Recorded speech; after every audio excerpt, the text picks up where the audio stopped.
Ethiopia inches ever closer to war. The Economist. Ethiopia is edging closer to another devastating conflict as renewed tensions in the Tigray region raise fears of a wider regional conflagration. The Economist magazine reported in its This Week edition. According to the report, residents of Tigray have over the past year endured repeated periods of anxiety marked by cash shortages, empty market shelves, soaring prices, and food hoarding. Each episode reviving memories of the 2020 to 2022 war, during which hundreds of thousands of people are believed to have died. Fears of a renewed war have intensified following the latest escalation in late January. On January 29th, clashes broke out between federal forces and troops loyal to the Tigray People's Liberation Front, TPLF, prompting the federal government to suspend all flights to and from Tigray. 2 days later, government drones struck targets deep inside central Tigray. Tigray Interim Administration President Lieutenant General Tadesse Wareed described the situation at the time as something resembling an all-out war, The Economist reported. The immediate escalation appeared to ease days later.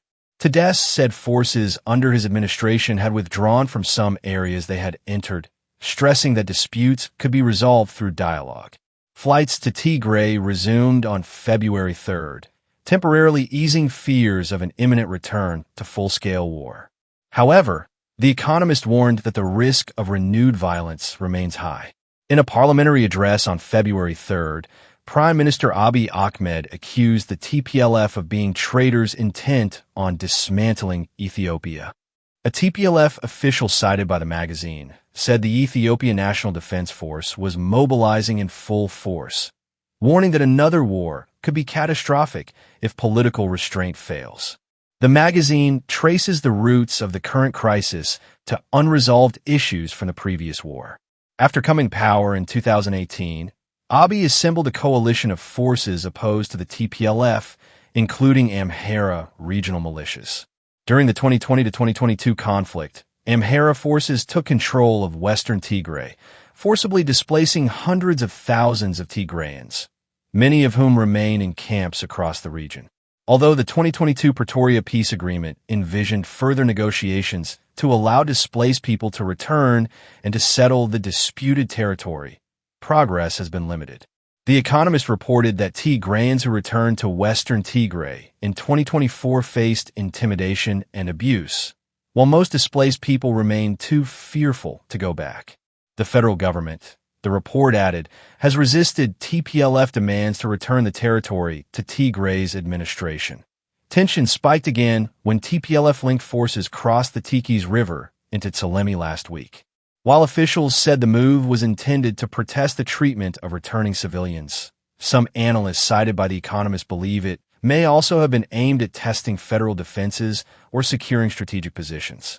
Prime Minister Abiy, long suspicious that the TPLF intends to retake western Tigray by force and reopen supply lines to Sudan, appears to have interpreted the move as a precursor to a major offensive.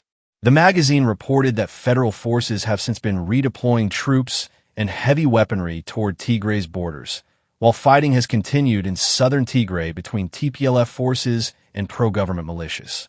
The African Union publicly offered to mediate on January 30th, but Ethiopia privately rejected the proposal, telling the AU to refrain from intervening in its internal affairs, according to sources cited by The Economist.